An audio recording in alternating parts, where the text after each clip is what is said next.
Hello, नमस्कार सभी प्यारे भाइयों को। आपका बहुत बहुत स्वागत है आपके अपने चैनल अमन स्मार्ट क्लासेस में। जैसा कि आप सभी को पता है कि हम आपके लिए बहुत ही ज़्यादा महत्वपूर्ण क्लासेस आपको प्रोवाइड करवा रहे हैं जो आपकी परीक्षा से बहुत ही ज़्यादा संबंधित है। कुछ चुनिंदा टॉपिक ही आपको कराए जा रहे हैं। तो इसके लिए आज बहुत ही ज़्यादा महत्वपूर्ण आपके लिए एक टॉपिक मैं प्रस्तुत करने वाला हूं जो आपके सामने पेश कर रहा हूं, और ये आपका लेखपाल ही नहीं बल्कि सभी एग्जाम की दृष्टि से बहुत ही ज़्यादा महत्वपूर्ण है।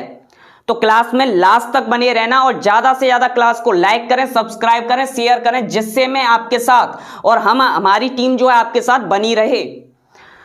तो आज का जो आपका टॉपिक है वो है आपका कॉन्स्टिट्यूशन से संबंधित, और टॉपिक है आपका अनुसूची। अनुसूची तो देखना, अनुसूची होता क्या है। अनु का मतलब होता है पीछे और सूची का मतलब होता है लिस्ट। अनु का मतलब पीछे और सूची का मतलब होगा आपका लिस्ट। मतलब ऐसे तथ्य या फिर ऐसी बातें जो हमारे संविधान में वर्णित नहीं हो पाई। आप सभी को पता है भारत का संविधान बहुत ही ज्यादा या विश्व का सबसे बड़ा संविधान है। उसके पश्चात भी अनुसूचियां जो सबसे लास्ट में जोड़ी गई, कुछ तथ्य रह गए उनके लिए। तो बोल सकते हो अनुसूचियां संविधान से परे जो कुछ तथ्य रह गए उनको बताने के लिए जोड़ी गई। अब यहां पर कुछ फैक्ट हैं। जैसे सबसे पहला जो आपका क्वेश्चन बनता है कि मूल संविधान में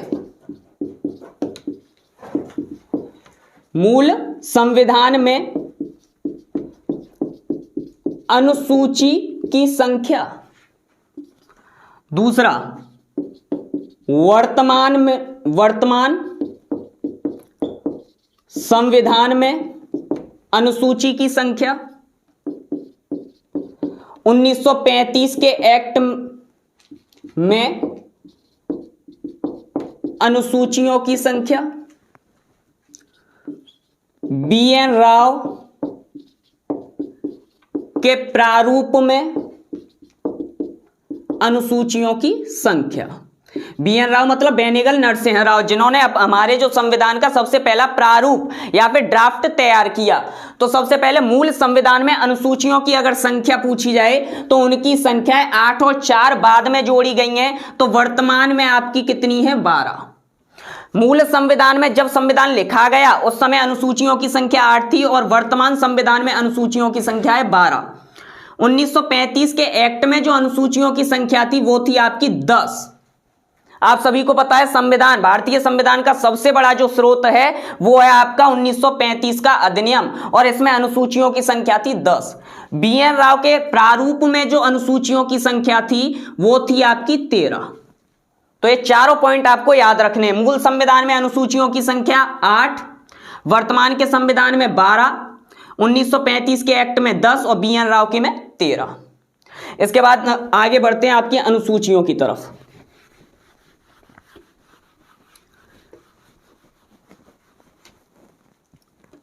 सबसे पहले आपकी अनुसूची 1। अनुसूची 1 में आता है राज्य एवं केंद्र शासित प्रदेश। ये सभी वनडे एग्जाम के लिए बहुत ही ज्यादा महत्वपूर्ण है और यहां से क्वेश्चंस पूछे जाते हैं। प्रत्येक एग्जाम को उठाकर देख लेना यहां पर।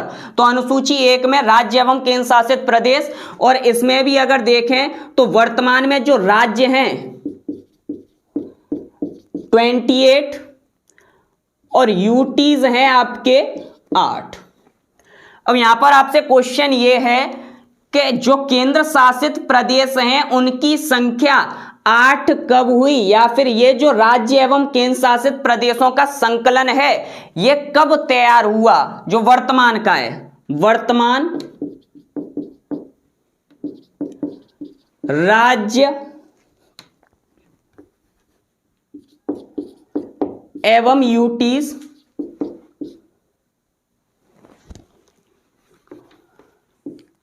का संशोधन। मतलब पहले आपके, इससे पहले 9 आपके यूटीज बने थे संख्या कितनी थी 9, अब कितने 8। दादरा नगर हवेली और दमन और दीव को एक मिलाकर कर दिया गया, तो अब संख्या 8 है। तो ये हुआ आपका 26 जनवरी 2020।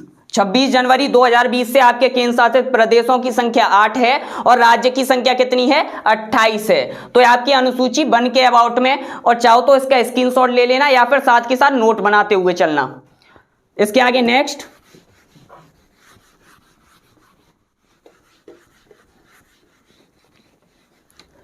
दूसरी अनुसूची आपकी वेतन कौमा भत्ते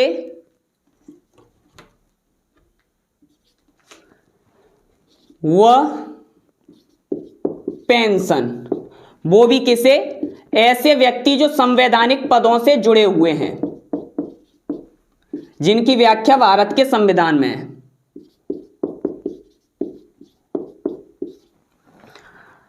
तो अनुसूची 2 बोलती है वेतन भत्ते एवं पेंशन, इनका वर्णन किया गया है अनुसूची 2 में।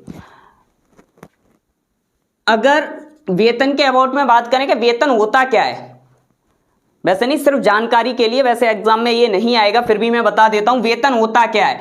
वेतन होता है आपका कार्य के बदले में प्राप्त हुआ धन।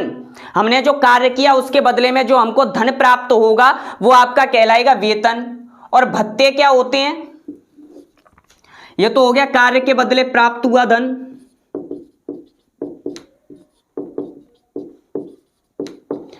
और भत्ता कार्य के अलावा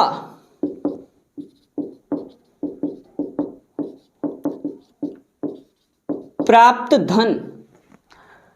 भत्ता होगा कार्य के बदले में प्राप्त हुआ धन, आपका भत्ता कहलाएगा। वेतन होगा कार्य के बदले में प्राप्त हुआ धन। कार्य के बदले में जो धन मिल रहा है उसे वेतन, और कार्य के अलावा जो धन प्राप्त हो रहा है, जैसे ऐसा मान के चलो राष्ट्रपति जो आपके रामनाथ कोविंद हैं, वो कभी विदेश यात्रा पर गए, तो विदेश यात्रा में जाने के लिए उनके रहने का, जाने का, आने का खर्चा जो होगा वो भारतीय सरकार के द्वारा भत्ते के रूप में दिया जाता है, अलाउंसेस के रूप में दिया जाएगा, तो इन्हें तो हम भत्ते बोलेंगे।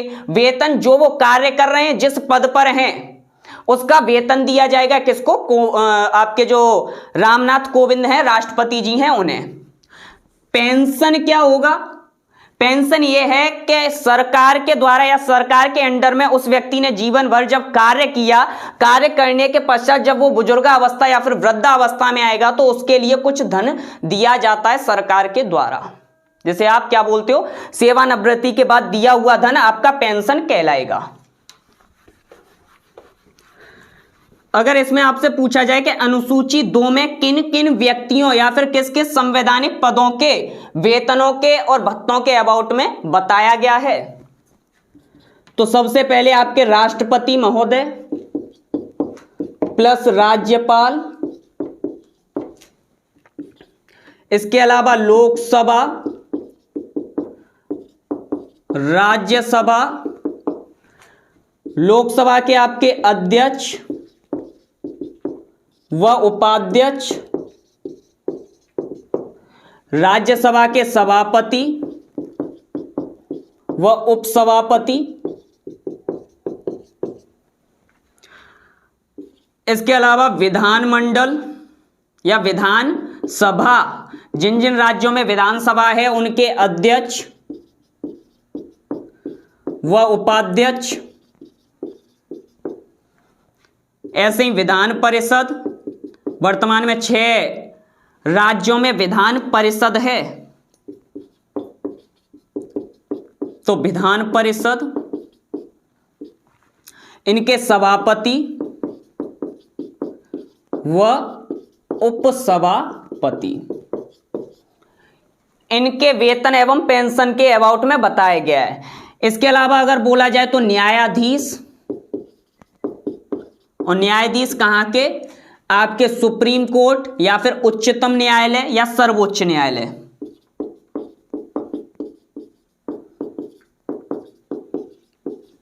इसके अलावा अगर बात करें तो उच्च न्यायालय, जिसे आप हाई कोर्ट बोलते हो।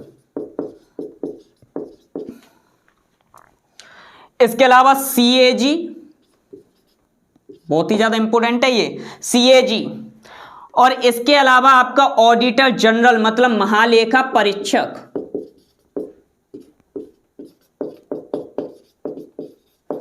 इन सभी के वेतन एवं भत्तों के अबाउट में बताया गया है, किसमें? आपकी अनुसूची 2 में इनका वर्णन किया गया है। चाहे तो साथ के साथ इसे नोट्स करते हुए चलना या फिर इसका स्क्रीनशॉट ले लो। अनुसूची 2 आपकी क्लियर हुई बेटा? ये लाइटली तो सभी याद कर लेते हैं। अनुसूची 2 में वेतन भत्ते व पेंशन, या फिर अनुसूची 1 में राज्य एवं केंद्र शासित प्रदेशों का वर्णन किया गया। अब क्वेश्चन यहां से पूछे जाते हैं, जैसे और कैसे पूछे जाएंगे ये भी मैं बता रहा हूं। क्वेश्चन, अनुसूची 2 में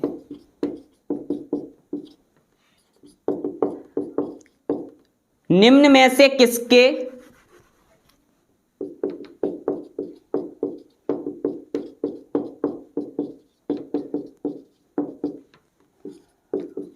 वेतन व पेंशन का उल्लेख नहीं है?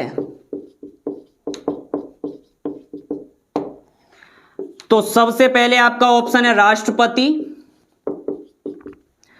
दूसरा है आपका उपराष्ट्रपति, तीसरा है आपका सीएजी और चौथा है आपका न्यायाधीश। न्यायाधीश नहीं तो राज्यपाल लिख लेना, चाहे न्यायाधीश लिख लेना। वो भी न्यायाधीश कहां का? सुप्रीम कोर्ट का, मुख्य न्यायाधीश, chief justice of supreme court या फिर चीफ जस्टिस ऑफ इंडिया। तो निम्न में से किस व्यक्ति के वेतन व पेंशन का उल्लेख नहीं किया गया है आपकी अनुसूची 2 में? तो क्या होगा इसका आंसर? इसका आंसर है आपका उपराष्ट्रपति, वाइस प्रेसिडेंट। क्योंकि उपराष्ट्रपति साहब को जो वेतन और भत्ते दिए जाते हैं वो आपको यहां पर दिखाई दे रहा होगा, राज्यसभा का सभापति। उपराष्ट्रपति ही राज्यसभा का सभापति होता है, तो इस बात का वेतन व भत्ता उनको दिया जाएगा सभापति होने का। उनको उपराष्ट्रपति होने का कोई भी वेतन व भत्ता नहीं दिया जाता है। तो ये आई होप क्लियर हो चुका होगा और ये समझ में आ गया होगा यहां पर क्वेश्चन कैसे आएंगे आपके। ये नहीं पूछा जाएगा वेतन और भत्ते किस अनुसूची में सम्मिलित हैं। अब यहां से क्वेश्चंस आपके निकल कर आते हैं जो आपके सामने है। इसके आगे नेक्स्ट देखते हैं।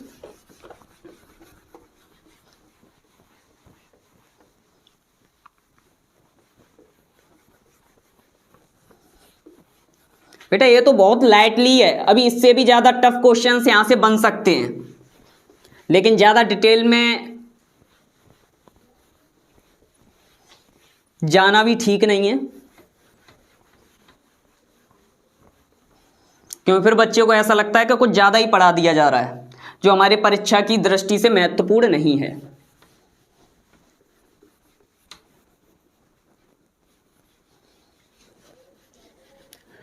तो नेक्स्ट है आपकी अनुसूची 3 और इसमें वर्णन है किसका? शपथ का। शपथ या फिर या बोल सकते हो प्रतिज्ञान। शपथ का या फिर प्रतिज्ञान का वर्णन किया गया है किसमें? आपकी अनुसूची 3 में। अब याद रखना सभी बच्चों को यह तो पता है कि शपथ किसमें आती है? अनुसूची 3 में। लेकिन उन कुछ व्यक्तियों को या कुछ बच्चों को यह नहीं पता रहता कि प्रतिज्ञान किसमें आएगा। मतलब ऐसे व्यक्ति, मान लो कि कोई मंत्री हैं या फिर कोई राष्ट्रपति या राज्यपाल चुने गए, उनको शपथ दिलानी है, तो शपथ वो किसकी लेंगे? अपने पद की, कि मैं ईश्वर की कसम खा के ये शपथ लेता हूं कि मैं अपने पद पर रहते हुए इन कार्यों का निर्वहन अच्छे से करूंगा। जो व्यक्ति नास्तिक होता है और वो किसी भी ईश्वर में भावना नहीं रखता, तो ऐसे व्यक्तियों को प्रतिज्ञान दिलवाया जाता है, ना कि शपथ। तो शपथ और प्रतिज्ञान दोनों का वर्णन है आपका अनुसूची 3 में। अगर यहां पर पूछा जाए कि शपथ अनुसूची 3 के अकॉर्डिंग किन व्यक्तियों को दिलवाई जाती है, तो सबसे पहले याद रखना राष्ट्रपति प्लस उपराष्ट्रपति प्लस राज्यपाल, इन 3 व्यक्तियों को शपथ इसके अकॉर्डिंग नहीं दिलवाई जाएगी। राष्ट्रपति, उपराष्ट्रपति और राज्यपाल, इन तीनों को अनुसूची 3 के अकॉर्डिंग शपथ नहीं दिलवाई जाती है। क्योंकि हम अनुसूची क्यों पढ़ रहे हैं? क्योंकि इन बातों का वर्णन, जिन बातों का वर्णन आपके संविधान में अनुच्छेद के अकॉर्डिंग नहीं हुआ, उनका वर्णन हम अनुसूची में कर रहे हैं। और आप सभी को पता है राष्ट्रपति की शपथ आती है आपकी आर्टिकल 60 में, उपराष्ट्रपति की जो शपथ है वो आएगी आपकी 69 में, और जो आपकी राज्यपाल की शपथ होती है ये आती है आपकी 159 में, 159 में। इनका तो ब्यौरा पहले ही आर्टिकल्स में दिया हुआ है। आर्टिकल 60 में राष्ट्रपति शपथ लेता है, 69 में आपका उपराष्ट्रपति, राज्यपाल में राज्यपाल जो आपका 159 के अकॉर्डिंग शपथ लेता है। तो इनका वर्णन तो हमने संविधान में किया है, लेकिन अब जो रह गए हैं उनकी शपथ इसमें संकलित होती है। जैसे लोकसभा, राज्यसभा, इनके सदस्य और सदस्य कुछ जो मंत्री बन जाएंगे, मतलब जो मंत्री होते हैं, कैबिनेट मंत्री होते हैं, जो 15% चुने जाएंगे।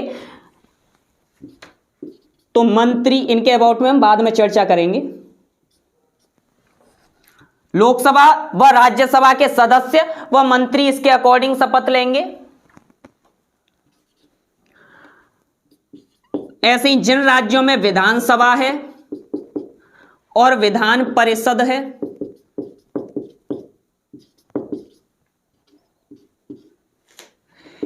इनके भी सदस्य व मंत्री।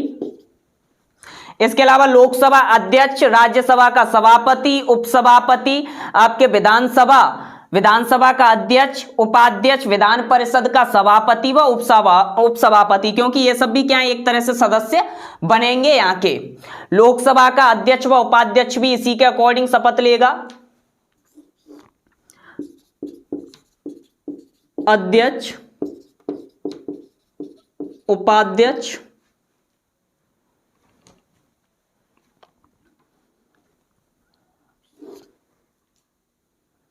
ऐसे ही इसका सभापति,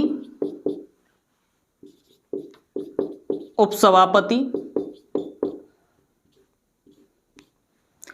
ऐसे ही इसमें अध्यक्ष,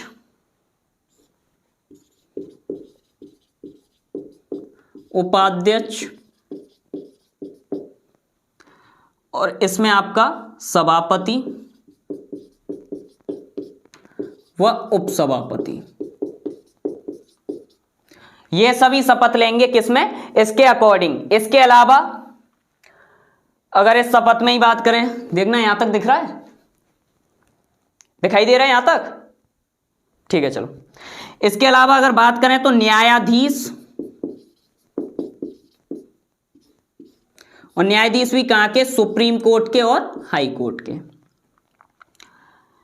इसके अलावा अगर बात करें सीएजी व महालेखा परीक्षक,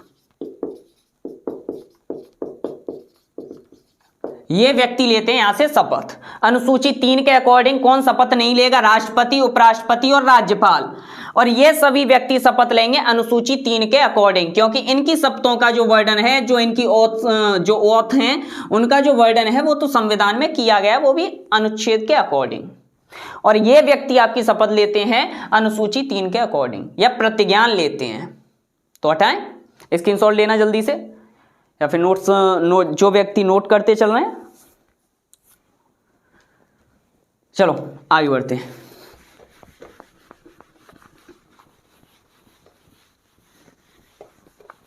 नेक्स्ट है आपकी अनुसूची 3।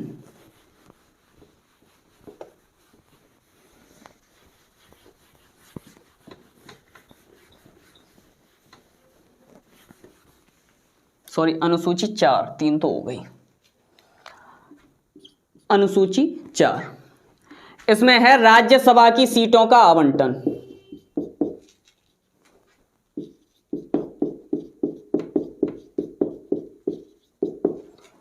आवंटन मतलब बंटवारा। आवंटन का मतलब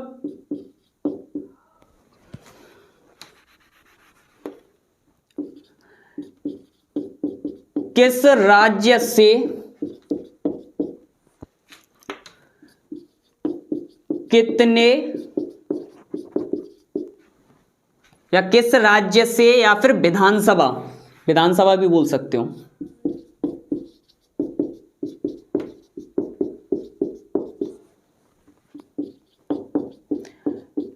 कितने सदस्य राज्यसभा में चुने जाएंगे।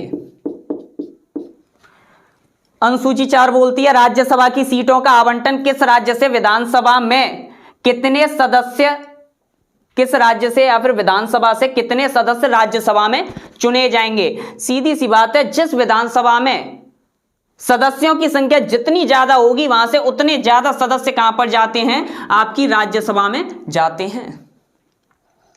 तो इसमें यह समझ में आया, अनुसूची 4 बोलती है राज्यसभा की सीटों का आवंटन किस विधानसभा से कितने सदस्य राज्यसभा में जाएंगे। यहां तक क्लियर हुआ।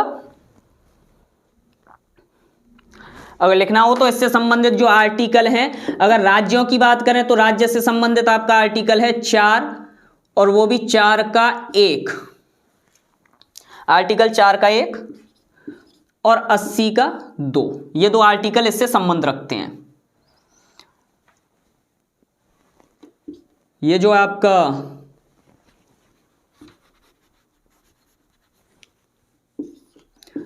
राज्य व यूटीज, इनसे संबंध रखेंगे। आर्टिकल 4 और 80 का 2, इनका वर्णन किया गया है। चलो, आर्टिकल 4 का 1 तो आपके भाग 1 के अकॉर्डिंग दे रहा है, 80 का 2 आपके राज्यसभा के अकॉर्डिंग दे रहा है। मतलब एक तरह ऐसा बोल सकते हैं, किसी भी आप बड़ी पार्टी या इनविटेशन में जाते हो, किसी भी प्रोग्राम में, जो बड़ा प्रोग्राम है उसमें आप गए, तो कोई व्यक्ति है जिसने आपको निमंत्रित किया है, वो आपको पहले इनविटेशन कार्ड देगा, और वहां पर ये अप्लाई किया गया है कि उस इनविटेशन कार्ड को लेकर ही आप उसके यहां पर शादी में जा सकते हो। तो पहला तो उसने आपको ब्यौरा दिया कि भाई आप हमारे यहाँ आइए, जिसके द्वारा आपको पता चला कि हमें इस व्यक्ति के यहाँ आना है। अब उस इनविटेशन कार्ड को आप साथ में लेकर जाओगे, उस व्यक्ति को दिखाओगे, देखो आपने कार्ड दिया जिस वजह से मैं आया हुआ हूं। तो ऐसे यहां पर आपके जो राज्यसभा की सीटों का आवंटन है, आपके जो आर्टिकल 4 के अकॉर्डिंग बोला जाएगा, इसमें विधानसभा जो राज्य हैं उससे संबंधित सदस्य आएंगे। अब राज्यसभा को तो बताइए जाकर कि ये किस कारण से यहां पर आ रहे हैं, कौन सा इनको कौन सी शक्ति दी गई है, तो वो है आपका 80 का 2, 4(1) भाग 1 और 80 का 2, ये आपका संसद के अकॉर्डिंग या राज्यसभा के अकॉर्डिंग आएगा। नेक्स्ट,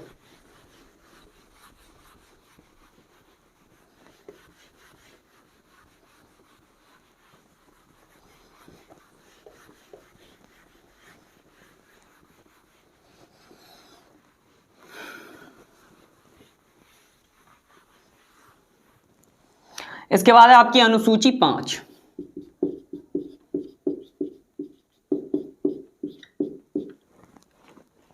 अनुसूची 5, इसमें बोला गया SC व ST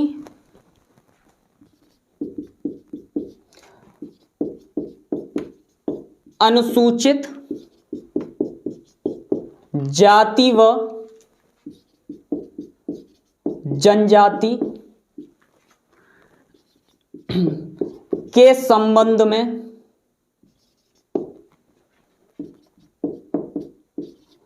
प्रशासन व नियंत्रण, ये बोला गया आपके अनुसूची 5 में। जो आपके SC ST ट्राइब हैं, उनके जो क्षेत्र हैं, कहीं कोई बड़े व्यक्ति या फिर ऊंचे जमींदार वर्ग के व्यक्ति उनको वहां से भगाकर कब्जा खुद न कर लें, जिसके लिए भारतीय सरकार या फिर राष्ट्रपति और राज्यपाल के हाथों में पावर्स दी गई हैं कि डायरेक्ट आप देखोगे इनके हितों के लिए। अनुसूचित जाति व जनजाति के संबंध में प्रशासन व नियंत्रण का अधिकार डायरेक्ट राष्ट्रपति के हाथों में होता है। ठीक है ना, ये आपका अनुसूची 5 में वर्णित किया गया है। अनुसूचित क्षेत्र की अगर बात करें तो वो ऐसा क्षेत्र जो आपकी जो सरकार के द्वारा चुना गया हो। अनुसूचित क्षेत्र का मतलब यह है जो सरकार के द्वारा उस जाति के लिए चुना गया हो, उसे बोलेंगे अनुसूचित क्षेत्र। ठीक है। अगर इससे संबंधित आर्टिकल पूछा जाए तो आर्टिकल है आपका 244 का 1। इसके आगे फिर मैं आगे बढ़ता हूं। और याद रखना एसटी उन व्यक्तियों को बोल रहे हैं जो आदिवासी के तौर पर रह रहे हैं, आदिवासी की तरह जंगलों में निवास करते हैं। वन व जंगलों में रहने वाले व्यक्ति, उनको बोलेंगे हम अनुसूचित जनजाति वाले व्यक्ति। आर्टिकल 244 के अकॉर्डिंग इनके बारे में प्रशासन व नियंत्रण बनाया जाता है। हटाएं से स्क्रीनशॉट लेना या फिर नोट करते चलना, यह भी यहां से क्लियर हुआ। नेक्स्ट आपकी अनुसूची 6।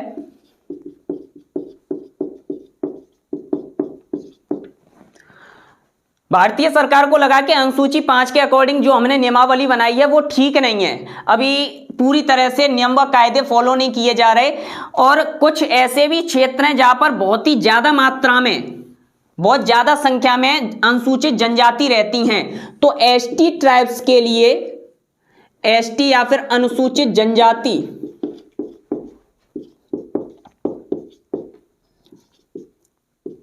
जनजाति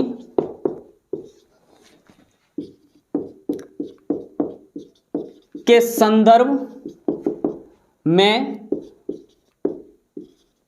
कुछ क्षेत्रों के लिए विशेष प्रावधान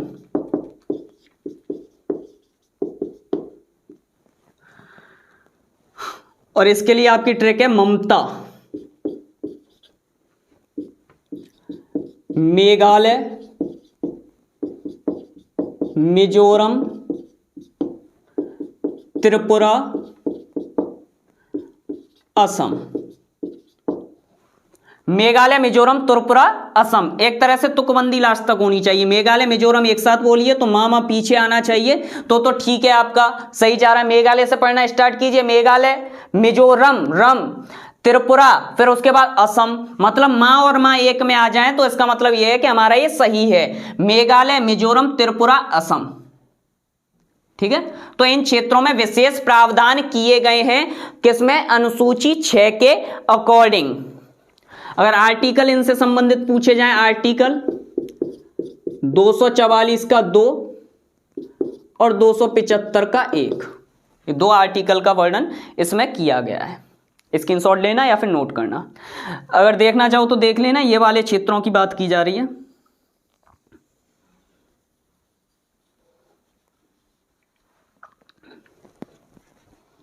इसे हटा रहा हूं।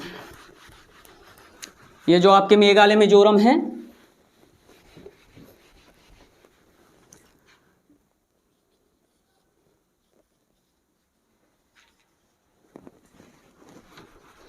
थोड़ा सा गलत हो गया।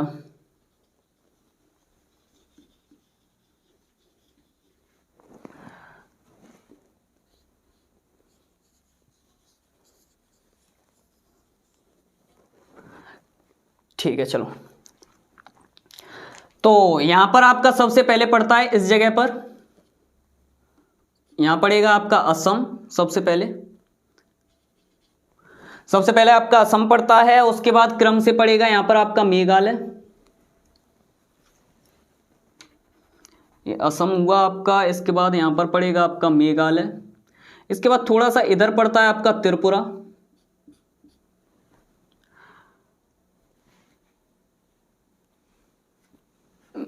मेघालय थोड़ा सा इधर पड़ता है आपका, असम, मेघालय, त्रिपुरा, और ये आपका जो पड़ेगा यहां पर पड़ता है आपका मिजोरम। ये वाला जो क्षेत्र है ये आपका मिजोरम। इसके बाद ये वाला क्षेत्र आपका मणिपुर। ये वाला जो क्षेत्र है आपका नागालैंड, और ये वाला जो आपका क्षेत्र है, ये वाला ऊपर वाला जो क्षेत्र है, ये आपका अरुणाचल प्रदेश, एपी। तो ये आपका क्रम है, असम, मेघालय, त्रिपुरा, मिजोरम। ये 4 जो राज्य हैं इनमें वर्णित किया गया, किसके अबाउट में? आपकी अनुसूची 6 में इनको डाला गया है विशेष जनजाति प्रावधान के अकॉर्डिंग। ठीक है, ये 4 राज्य आपके आते हैं, तो हटाएं। हाँ, किसी दिन इसको बनाना भी सिखाएंगे और मैप के अकॉर्डिंग हम ज्योग्राफी की क्लास भी पढ़ेंगे बहुत जल्द, बनाना भी सिखाएंगे, इसे फिल करना भी सिखाएंगे। तो अनुसूची 6 आपकी क्लियर हुई।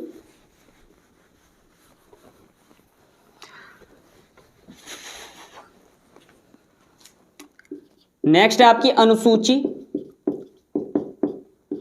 7। इसमें आपका केंद्र एवं राज्यों के मध्य शक्तियों का बंटवारा, मतलब कुछ विषय दिए गए हैं कार्य करने के लिए, केंद्र एवं राज्यों को इतने पर तुम करो, इतने पर हम करते हैं। कुछ ऐसे भी विषय हैं जिनमें दोनों को अधिकार है कि दोनों समान रूप से क्या ले सकते हैं, वहां पर उन पर नियम फॉलो करवा सकते हैं या फिर उनको प्रभावी बना सकते हैं दोनों। तो सबसे पहले जो है आपका संघ, इसके लिए 3 सूची या फिर लिस्ट बनाई गई है। भाई लिस्ट में ही तो रखोगे इन सभी जो विषय होंगे। संघ सूची, इसके बाद आपकी समवर्ती सूची, इसके बाद आपकी राज्य सूची। यह आपकी आएगी आर्टिकल 246 का 1, यह है आर्टिकल 246 का 2 और यह है आपका आर्टिकल 246 का 3। और ये जो बात कही गई है ये आर्टिकल 246 में आएगी। 246 का 1, 46 का 2 और 46 का 3 इनके अबाउट में बताया गया है। अगर पूछा जाए कि संघ सूची में जो कानून बनाने का कार्य है वो कौन करेगा, संसद। अगर इसमें पूछें तो इसमें संसद भी करेगी और इसमें कौन करेगा, राज्य विधानमंडल। मतलब इस वाले में दोनों करेंगे, बोथ। इसमें दोनों कानून बनाएंगे, आर्टिकल 246, 246 का 2, 246 का 3। ये क्रम से लिख दिया है, संघ सूची, समवर्ती सूची, राज्य सूची, इन आर्टिकल्स के अंतर्गत ये आती हैं। जल्दी से इसका स्क्रीनशॉट लेना, फिर आगे बढ़ते हैं। अगर पूछें तो सूची में संख्या, अगर इनमें विषय पूछे जाएं कि संघ सूची में विषय जो हैं कितने हैं, विषय, अगर विषय की बात करें तो इसमें संघ सूची में जो पहले विषय थे, जब मूल संविधान में विषयों की बात करें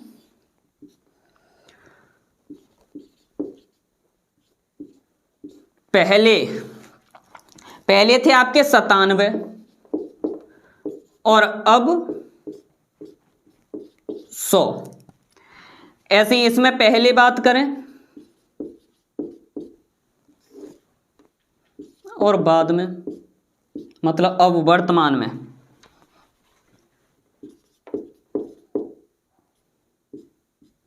समवर्ती सूची में अगर बात करें तो इसमें है, पहले थे 47, अब है आपके 51, 51 सॉरी 52 है, यहां पर 52 करना।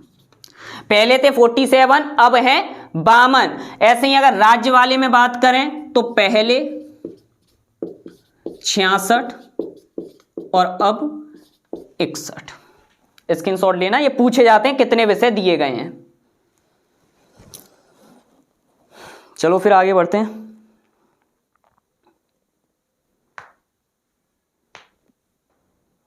ठीक है, एक क्वेश्चन बताना यहां पर,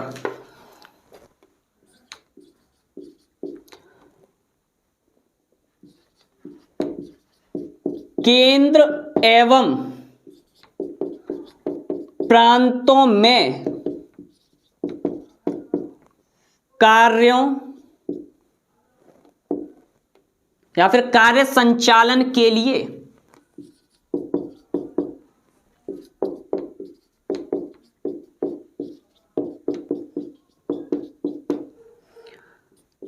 विषयों का बंटवारा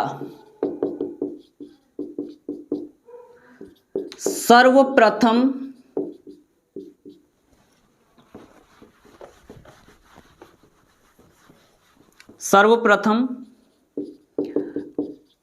कब किया गया। हाँ बेटा, दो आंसर, चलो मैं ही बता देता हूं। सबसे पहले जो बंटवारा किया गया वो है आपका 1919 में। 1919 आपका जैसे मॉन्टेग्यू चेम्सफोर्ड अधिनियम भी बोला जाता है, उसके अकॉर्डिंग सबसे पहले 1919 में जब उत्तरदायी सरकार दी गई उसके अकॉर्डिंग विषयों का बंटवारा किया गया। ये सब बताएंगे हम जब संवैधानिक विकास पढ़ेंगे तो उसके अकॉर्डिंग बताएंगे। तो याद रखना, बहुत ही ज्यादा महत्वपूर्ण क्वेश्चन है, इंपोर्टेंट। इसके बाद आगे बढ़ते हैं अनुसूची 7। 7 तो हो गई, 8 है, बार बार काउंटिंग में समस्या होती है।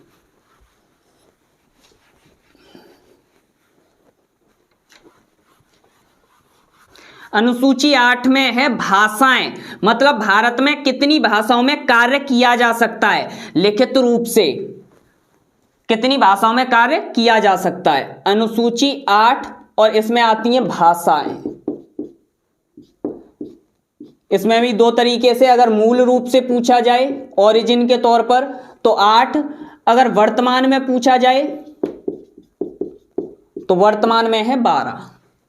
पहले 8 भाषाएं थी, वर्तमान में 12 हैं। और 12 कैसे जुड़ी, तो कुछ संविधान संशोधन किए गए, तो CAA वर्ष और इसके बाद कौन सी भाषा जोड़ी गई।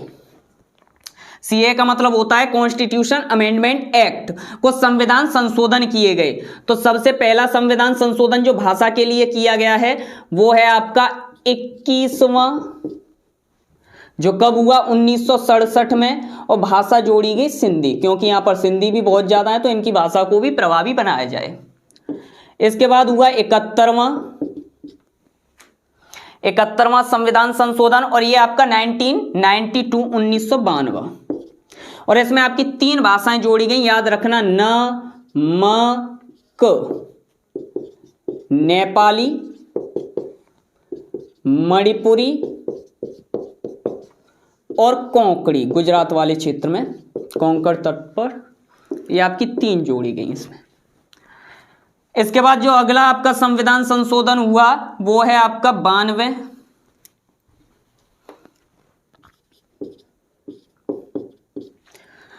और ये जो हुआ है आपका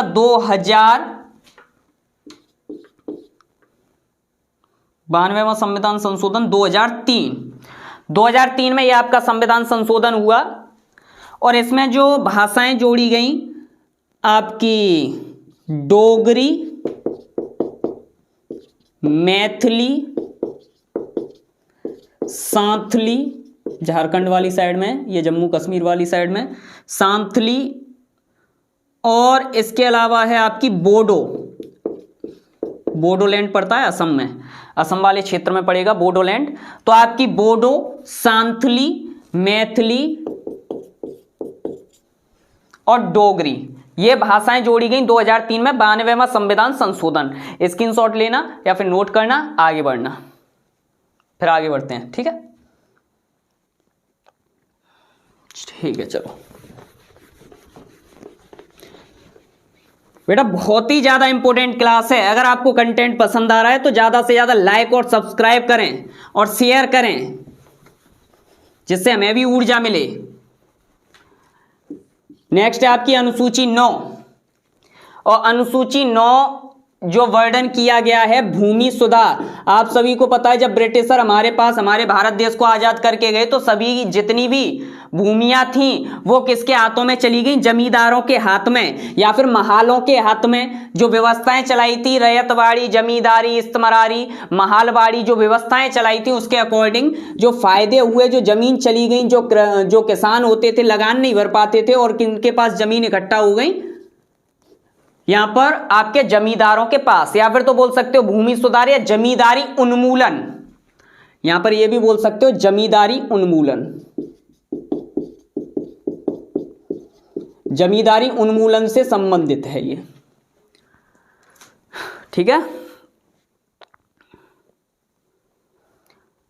8 तो अनुसूची मैंने आपको बताई थी कि मूल संविधान में थी। अनुसूची 9 जो है आपकी जोड़ी गई, और किस संविधान संशोधन के द्वारा इसे जोड़ा गया, अगर पूछा जाए किस संविधान संशोधन के द्वारा इसे अनुसूचियों में जोड़ा गया, तो याद रखना फर्स्ट CAA 1951, 1951, प्रथम संविधान संशोधन 1951 के अंतर्गत।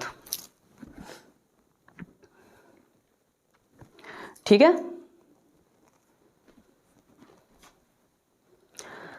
और किस रीजन से जोड़ा गया इसे? कारण भूमि संबंधी सभी कानूनों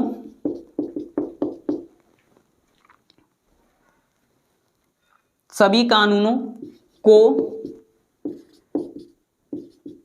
इसमें डाल दिया गया।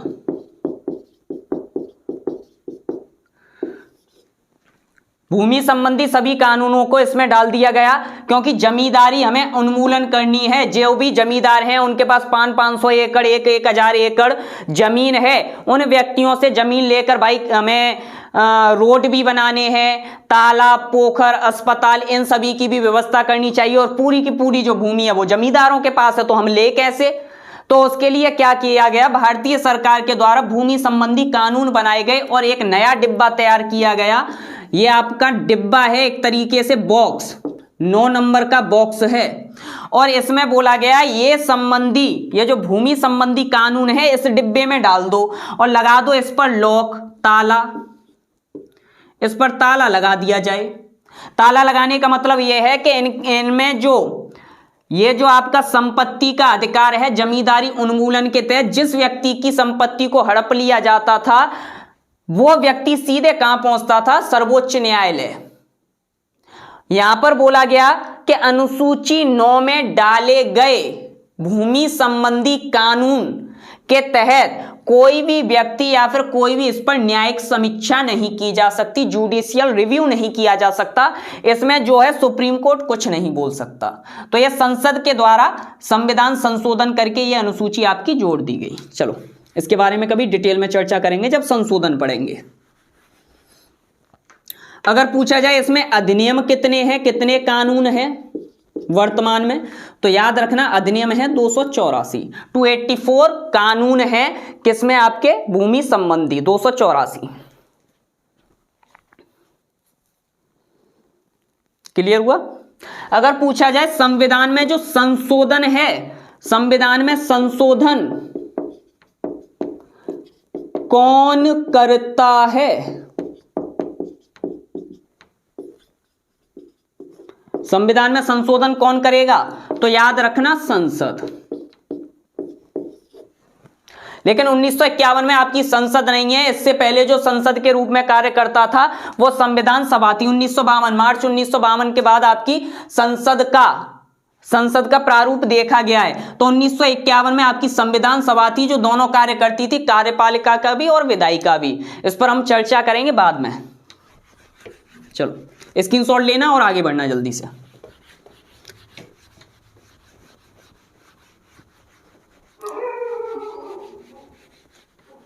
नेक्स्ट है आपकी अनुसूची 10। ये आपकी दल बदल संबंधित।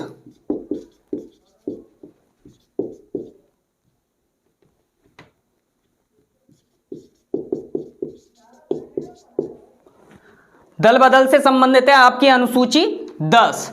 और ये जो किस संविधान संशोधन के द्वारा जोड़ी गई, तो याद रखना 52वां CAA 1985 के द्वारा इसे जोड़ा गया। और इसके संबंधी कानून बनाए गए। कैसा होता था, जो भी व्यक्ति राजनीति पार्टी में जीत जाता था तो वो दूसरी पार्टी में पद को छोड़कर चला जाता था। मतलब जीत गया, बहुमत में आने के बाद किसी ने दूसरे ने ज्यादा पैसे दिए तो वो क्या करता था, उस पार्टी को छोड़कर दूसरी पार्टी में घुस जाता था ऊंचा पद पाने के लिए। तो इस वजह से राजीव गांधी के समय में दल बदल संबंधित कानून बनाए गए कि कोई भी व्यक्ति पार्टी को छोड़कर दूसरी पार्टी में ना जाए। इसको ही बोलते हैं दल बदल संबंधी अधिनियम। तो अनुसूची 10 52वां संविधान संशोधन दल बदल से संबंधित। स्क्रीनशॉट लेना, फिर आगे बढ़ते हैं यहां से। ठीक है, चलो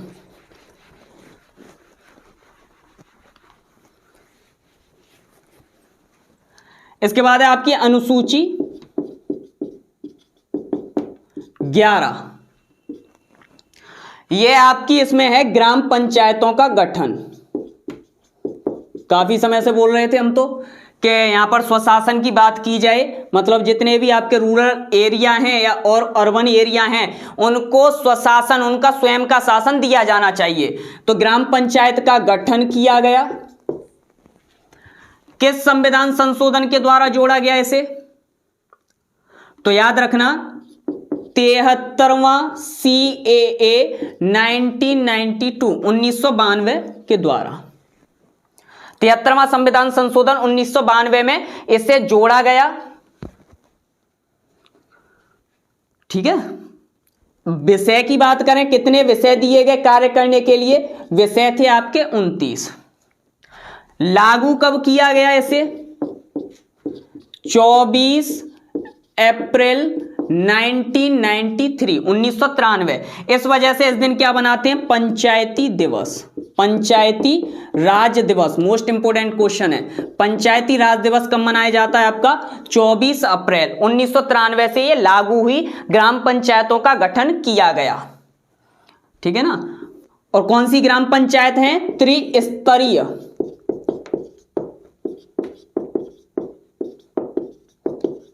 और यह अवधारणा किसके द्वारा दी गई? बलवंत राय मेहता समिति के द्वारा। द्विस्तरीय किसने दी? द्विस्तरीय ग्राम पंचायत। जब लेखपाल में भूमि सुधार पढ़ाएंगे तो उसमें बताएंगे। तो द्विस्तरीय की अगर बात करें तो अशोक मेहता समिति।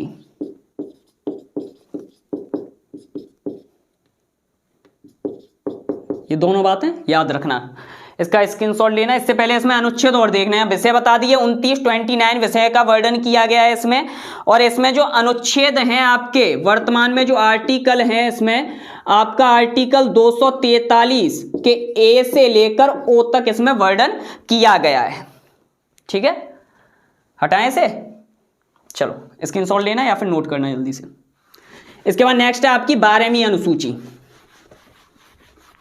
ये तो गांव के लिए बन गया, स्वशासन की व्यवस्था की गई।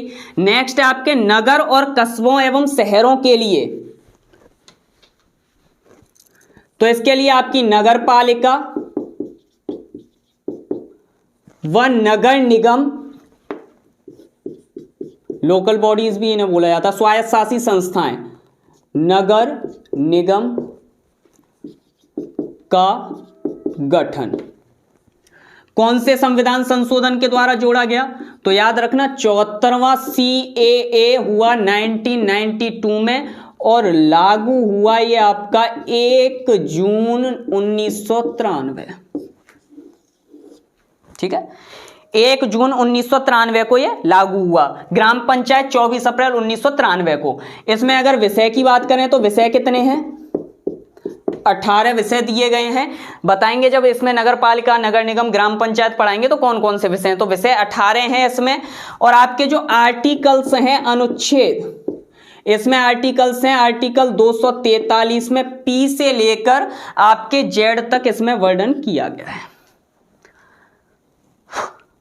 तो आपकी यहां पर अनुसूची जितनी भी थी मैंने करा दी है। अनुसूची 8 आपकी मूल संविधान में और 12 तक मैंने जो 4 थी इसका भी स्क्रीनशॉट लेना और नोट कर लेना।